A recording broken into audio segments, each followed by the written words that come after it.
in one of the poorest counties in the region, being labeled distressed might actually help. After 3 failed levies, a local school is finally ready to discuss the pay-to-play option. And the Super Bowl isn't the only game to have a thrilling ending this weekend. Newswatch starts right now. Broadcasting live from WOUB TV in Athens, this is Newswatch. Athens County economic status will allow it to get more funding. Good evening, I'm Lily Bradley. Thanks for joining us. Athens County is currently at a distressed economic status. This is the lowest ranking in the Appalachian Regional Commission system. ARC uses this ranking system to determine how much money it will provide to struggling Appalachian communities. Athens was at a distress level from 2009 to 2016 and moved to at risk in 2017. Now back at distress level, the Appalachian Partnership for Economic Growth is working on economic development. CEO of APEG, John Molinaro, says one issue throughout Appalachian Ohio is not having the tools necessary for company growth. The number one thing that we really need at the moment in the region, and that we just don't have enough of, are quality modern industrial buildings and commercial buildings that are ready to move in, and building sites that have the infrastructure in place that would be necessary for someone to build a new modern industrial or commercial building.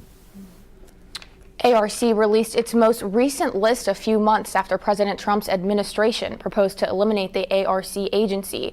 ARC has invested nearly $5 million in Athens County, with funds going to Ohio University, Hocking College, and APEG. Ohio University's Jefferson Market has been approved as a retailer for the Supplemental Nutrition Assistance Program, or SNAP. SNAP offers nutrition assistance to millions of eligible low-income individuals and families. Beginning immediately, students and community members who qualify for supplemental nutrition assistance will be able to use their benefits at the marketplace. Currently, Jeff Market is the only OU venue which meets the SNAP DBT criteria. An Iowa man has been charged in connection to last year's drug bust that put 2 Ohio University students behind bars. Anthony Scott Beckholt was charged with engaging in a pattern of corrupt activity. The alleged drug dealer from Iowa reportedly sent multiple large shipments of narcotics and other drugs to 2 OU college students. Those students then sold the drugs to buyers in Athens County. According to investigators, the student purchased the drugs back from Beckholt on the dark web using Bitcoin. Beckholt is currently in an Iowa jail awaiting extradition to Athens County. Cyberbullying is now officially a crime in West Virginia. The House passed a bill that prohibits building a fake profile for or posing online as someone under 18 years old in email, chat rooms, or on social media. Penalties for the crime include up to $500 in fines and a year in jail. The Southeastern Ohio Legal Services, also known as SOLS, has received a major grant to study school discipline in Athens County and the surrounding areas. SOLS, which is primarily grant-funded, provides legal services to those who qualify based on income. According to the organization, the $110,000 grant from the Ohio Legal Assistance Foundation will support the creation of the Southeast Ohio Rural Education Equity Project. The project aims to expand legal representation to students receiving higher levels of school discipline based on their economic disadvantages, race, and disability. WUB's been following Alexander's local school district's attempt to raise operating funds. The discussion is now shifting to talks of pay-to-play policy. The School Board of Education is holding a discussion this evening at the Alexander School Library to discuss play-to-play options. Alexander girls basketball head coach Jeff Grindstead said a pay-to-play rule would be tough on the students, but he believes it won't hurt the athletic program. I don't think it would be a problem, but like I said, it depends on how much it costs. You know, that's the bottom line. There's not a lot of people in our area that are filthy rich, but there are a lot of people that will come up with the money. I can tell you that. I don't think any of these kids would go anywhere. A final decision will not be made at tonight's meeting, and it is still unclear when that decision will happen.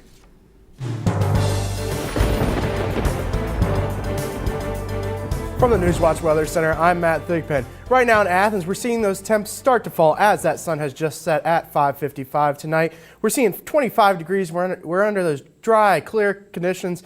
We're starting to see the few clouds moving into our western areas as that snow continues to move in through Indiana and Ohio. As we take a look across the region, 19 in Newark, 23 in New Lexington, Athens again at 25 degrees. Warmer spots as you head south. Ironton at 29, 28 in Ripley, 25 in Marietta, and 24 in New Martinsville. Again, we're going to see those clouds start to increase throughout the night, and snow showers continue as that system moves off into our region and will dissipate as it hits the mountains and the West Virginia area. So we will see about a half of an inch of snow from this as of right now, because it will lose steam as it continues to progress eastward. Hour by hour for tonight, 26 by 10 p.m., 24 by 2 a.m. Snow showers begin by that 2 a.m. mark, 4 a.m. light snow showers as you're starting to head out to work, Lily. So you might want to be careful if you have any early classes or early work tomorrow. I am not looking forward to that snow. Thanks, Matt. A 2-year-old Ohio girl was found dead in the freezing cold on her front porch. Akron police were called to the apartment around 3:30 Friday afternoon. According to the 911 call, the mother told the dispatcher she found her daughter frozen outside. Neighbor Crystal Lucas says the woman who lives in the apartment had 2 children, the 2-year-old girl and a little boy. It was freezing. That was my biggest worry when the cops came. When they started asking about the kids, they didn't divulge what was really going on, but when he asked about the kids, obviously something was going on, and I was worried. Neighbors say they would occasionally hear people arguing outside of the apartment. Akron police are still investigating. This as police are investigating a similar incident in Columbus. Authorities say a 6-year-old boy fell into a frozen pond and was unresponsive when he was pulled from the water. The young boy was taken to a hospital in critical condition. The police officer who first went into the water after the boy was also taken to the hospital. His condition was stable. This year's flu season is revealing that it might be the worst in recent years, and it's not over yet. The good news is you still have time to protect yourself.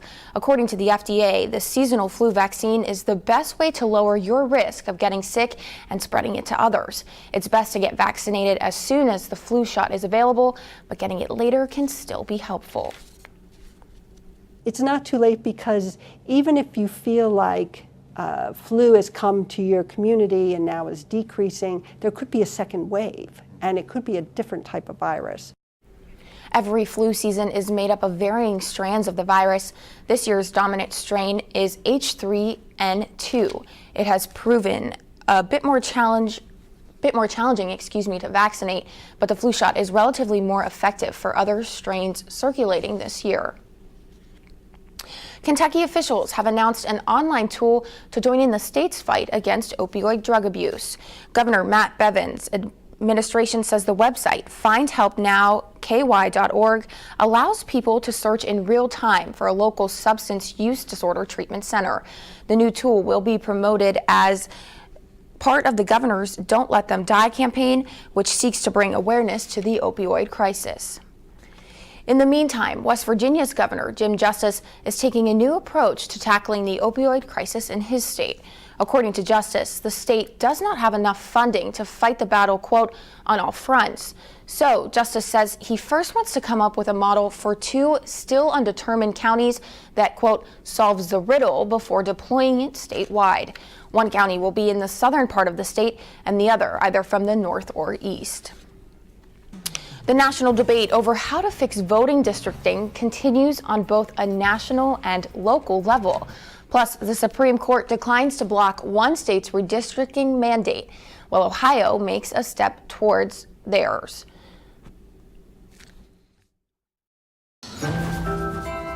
We are here for the same reason, although I suspect we hope for different results. You know what they say, yeah, the wicked get no rest. I do not admire you for this. Looking at my heart in a place.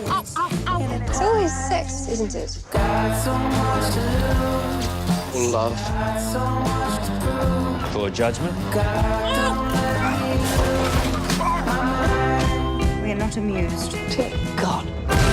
Travel on my This is how you'll be a man. Are you becoming squeamish? Oh, God, your mother's here. The lesbians, they're getting married. You're having a great time. God, don't let me lose Yes. my mind.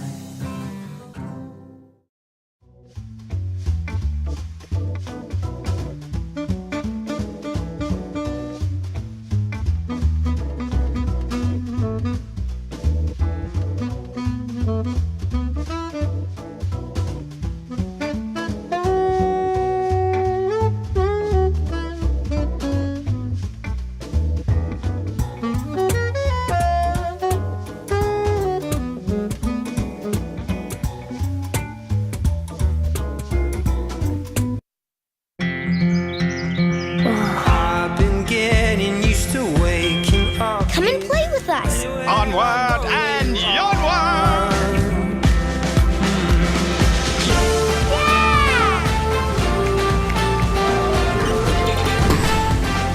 Good ideas open up a whole new world of possibilities. The more you know about history, the more you know about yourself. The sky is the limit. Where I go, there you are.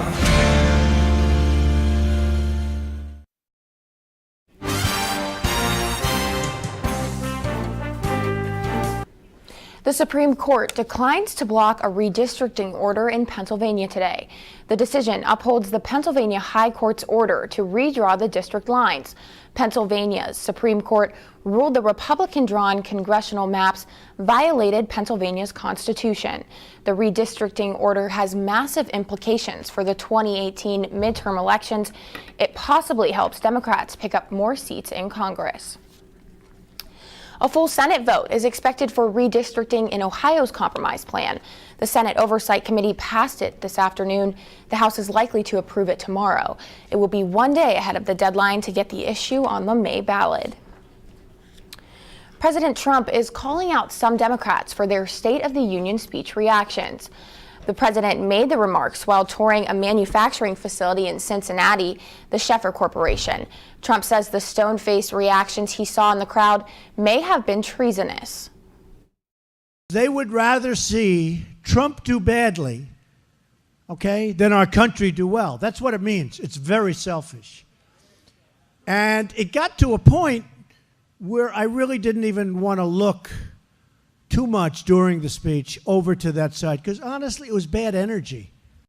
This is the second time Trump has brought attention to how Democrats reacted to his speech. First Lady Melania Trump also made a visit to the Cincinnati Children's Hospital during the trip. There's a push to release a memo rebuting allegations of FBI surveillance abuses. Democrats on the House Intelligence Committee may call for a vote to release their memo on the FBI. It's expected to contradict claims made in the Republican-led memo released Friday.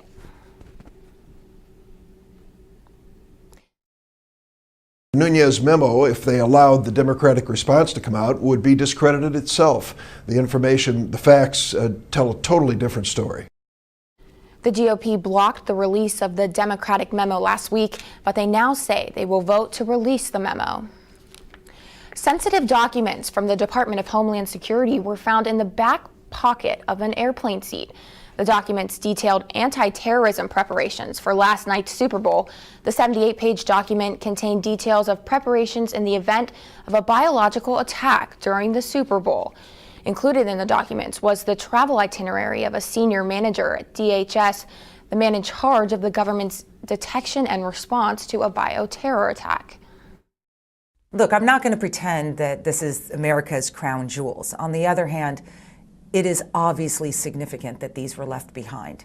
One is it shows a sort of casualness about the very safety and security that we're promising our state and local partners when we do these exercises and trainings. Secondly, who knows who else could have picked this up? The Department of Homeland Security is investigating. For the third time in less than 2 months, an Amtrak crash became deadly. A passenger train mistakenly diverted to a sidetrack and collided into a freight train station yesterday. 2 people died in the South Carolina collision. The Amtrak train was traveling from New York to Florida. why that switch was in the position it was in is exactly key to the investigation, and that's what we plan to find out. Did not have a positive train control, a system which combines GPS and wireless radio to computers to stop trains from colliding, derailing, or speeding. The NTSB chairman says if the train had the technology, the deadly crash could have been avoided. An Arctic animal faces a faster extinction than expected. That story's still ahead. And we're going to look at a stormy pattern coming up next on Newswatch. But first, here's a look at stocks of local interest.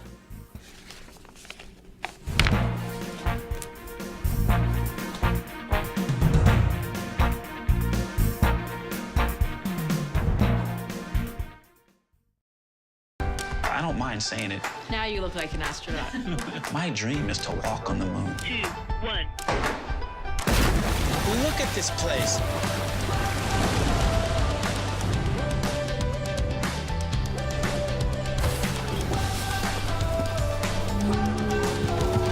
It's a crazy design. It's nearly impossible. What is the next step toward furthering our presence in the cosmos? That was something. Oh, this is incredible.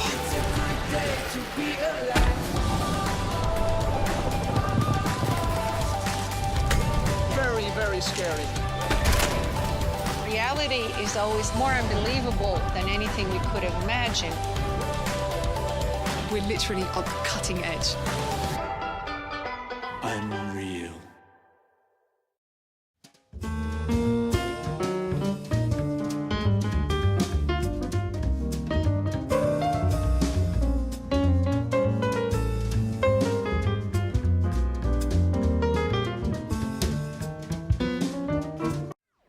How's it going, everybody? I am Nick Niehaus, the host of Hardwood Heroes. Be sure to keep up with us all season long. We have action to cover, and all 18 teams of ours are ready to ball out. We will have action for you on Twitter, Facebook, and even Snapchat, so make sure to always be on the lookout. Our shows are only once a week, but the action is almost every day. So make sure to keep up with our YouTube channel to see nightly recaps with our 2 online hosts. We will be your guide through the crazy world of Tri-Valley Conference basketball, so be sure to stay tuned. Hi, I'm Hari Srinivasan from the PBS NewsHour. And I'm Mark Brewer from WOUB. Join me on PBS NewsHour and PBS NewsHour Weekend for the latest news and analysis of the issues that matter most to you. Weeknights at 7 p.m. and Sundays at 5 right here on WOUB Public Media.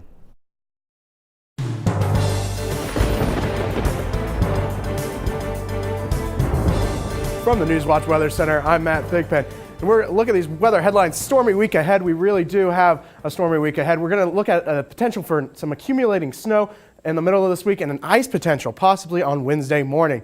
Let's take a look at the right now temperatures. 25 in Athens. It's dry and chilly out. We're starting to see those clouds roll in from the west. Southwest winds at about 5 miles per hour. Looking across the region, we see our temperatures in the upper teens, up in Newark, 19 degrees, and we warm up down to 29, up to 29 down in Ironton, near that 30-degree mark, 25 again here in Athens. And those snow showers are starting to begin to work in from the west, and they will move through our area throughout the evening. Looking at our almanac today, we hit a high of 27 degrees today, so it's getting a little warmer. We had a low of, again, 13 degrees, and we're getting close to that sunset being at 6 o'clock. So we're getting there, folks. We're getting a little bit more sun out there. So hold on tight, because here we go. Regional temperatures for tonight, 26 down in Ironton, 24 down in Jackson. Again, we'll start to see those snow showers move out of the western regions and head eastward by about 2 a.m., moving through this evening, 26 over in Ripley. Taking a look at tonight for Athens, we're going to see a low of 20 degrees. It's going to be chilly out there. We'll see those light snow showers begin to move in around 2 a.m. and progress eastward and diminish by about our early morning hours. By 2 a.m. we see 24 degrees. Temperatures slowly falling 2 degrees per 4 hours. 60% chance of that light snow accumulating up to about a half an inch. Looking at tomorrow, we're going to make it up into the mid 30s. This is going to be I call it our tranquil Tuesday. We're going to get a nice little reprieve from all this storminess. 36 in Jackson, 37 down in Ironton, and 31 up in Newark. So it'll be a beautiful day tomorrow, and we'll see partly cloudy skies throughout the day tomorrow before we hit when the fan, you know what I mean. Dry and seasonable tomorrow. West winds at 0 to 5 miles per hour here in Athens.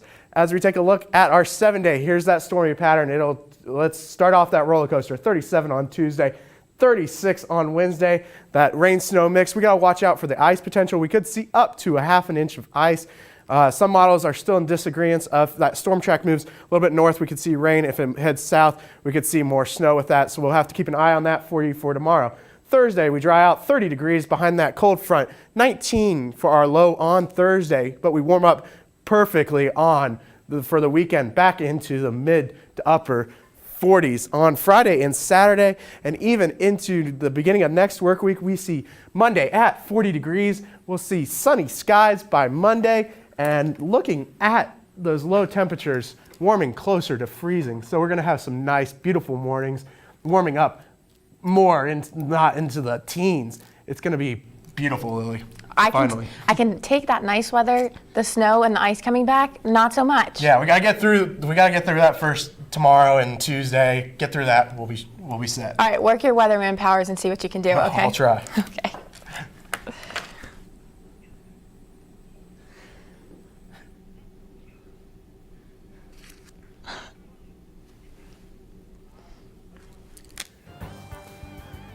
And good evening, I'm Mitchell Lyons. Last night, a champion was crowned. We have sights and sounds from Super Bowl 52. And the Ohio women's team pulled off a huge upset on Saturday. That and more next on Newswatch. Stay tuned to WOUB. Here's a look what's coming up tonight on your public television station.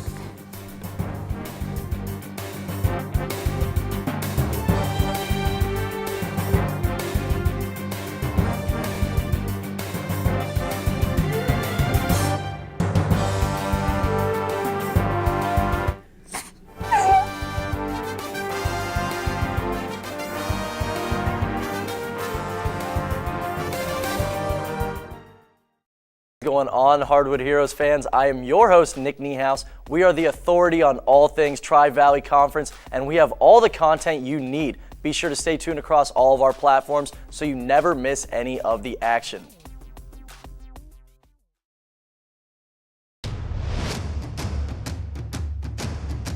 I can't feel my face anymore.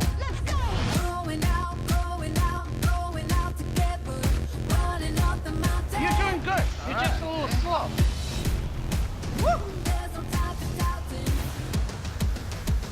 Welcome to madness. I'm expecting the unexpected. The chicken feet really put me in a foul mood. Join us for Family Ingredients Season 2. Show me your mayonnaise, and I'll tell you who you are. I can't wait to have a taste.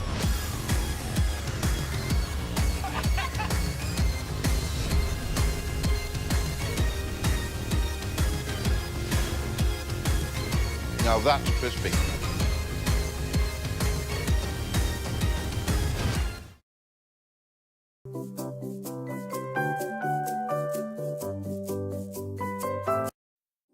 Hello, I'm Paula Kerger, president of PBS. I'd like to tell you about a terrific new membership benefit called PBS Passport. With a qualifying donation, Passport brings more than 1,000 hours of great PBS and local programming to your computer, phone, or digital media player. You can catch up on shows you may have missed or revisit some of your favorites. The best part is that you can watch whenever you want. When you make your qualifying donation, you'll help to make all of the programs you love on this station possible, so don't delay. I know that you're going to love PBS Passport, so please make that donation right now. And thank you for your support.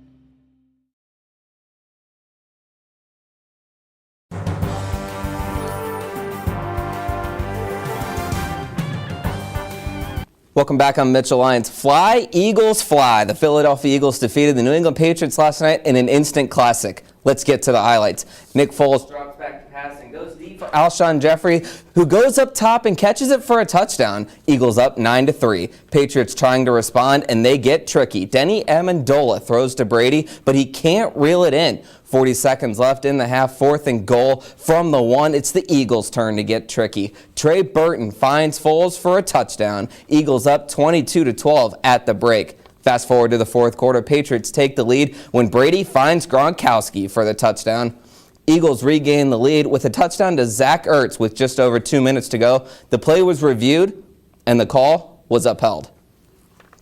It was never too big for him all year, and he kind of did the same thing that we expected him to do tonight. I'm so happy for Nick Foles because, you know, a lot of guys didn't give him a chance, but he lit it up, and then when the defense needed to make a stop, we made a play to get off the field and win the game.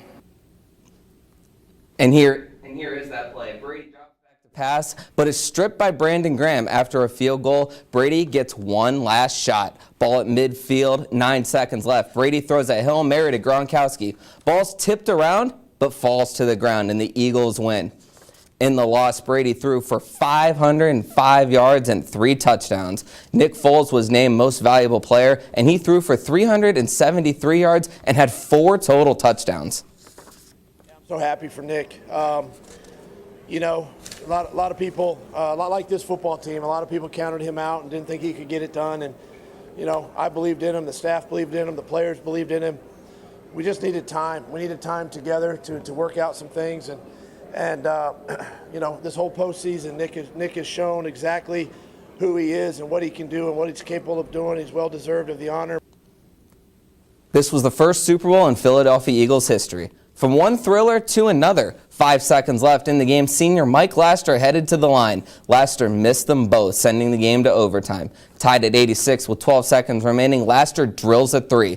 But Cecil Williams responds with a 3 of his own. In the second overtime, A.J. Guerreri fouled David DeLeo on a 3 with 1 second remaining. DeLeo hit all 3 of them, giving Central Michigan a 101-98 victory. Former Ohio head coach John Gross makes his return to the Convocation Center tomorrow as Akron takes on Ohio. Games with thrilling endings is the theme, and today, this one's no different. Amani Burke missed the game with an illness, and Taylor Agler and Dominic Dosick both fouled out in the 3rd quarter, and Ohio blew a 25-point lead. The game was tied at 59. Then Ohio made their run. The Bobcats went on a 10-1 run to go up 9. Ball State cut the lead to 4 twice in the last minute, but Ohio hit their free throws and pulled off the upset. Ohio hosts Central Michigan on Wednesday. And the man who's charged with sexual assault or sexual abuse has been sentenced. Larry Nassar was sentenced to 40 to 125 years in prison this afternoon. During the sentence, Nassar apologized to everyone, saying the victim's statements had, quote, impacted me to the innermost core, close quote. Nassar will spend the rest of the years in prison. You guys hate to end on a sad note, but how about those finishes this weekend? That was very impressive. Very impressive. Lots of big games, right? Yeah, and it was surprising. There's no wind in the dome there, yet 2 field goals were missed. Extra points. Wow. Lots Amazing. of field goals missed. Well, did you catch the Puppy Bowl? Absolutely. Puppy Bowl 14 is in the books, and for the 2nd year in a row, Team Fluff has taken home the Lombardi Trophy. 90 puppies played in the annual Animal Channel favorite. 100% of the dogs in the Puppy Bowl are from rescue groups and shelters across the country. The pups were divided into 2 teams, Team Fluff and Team Rough. In the end, it was Caleb Jr., a rescue dog from Puerto Rico, that scored the final touchdown for Team Fluff, who won 52-47. How about that game? Amazing. That's all I have to say. And for weather, we're going to be storming for the next couple of days, 25 here in Athens tonight. We're going to continue to see the storm moving from the west, and we're going to be seeing about a half an inch of snow into the day tonight, and into Wednesday is really our biggest storm maker of this work week. So this is our last stormy week before the weekend. So we'll dry out after this big storm on Wednesday. Great, thanks, Matt. That does it for our broadcast this evening. Thanks for watching. I'm Lily Bradley.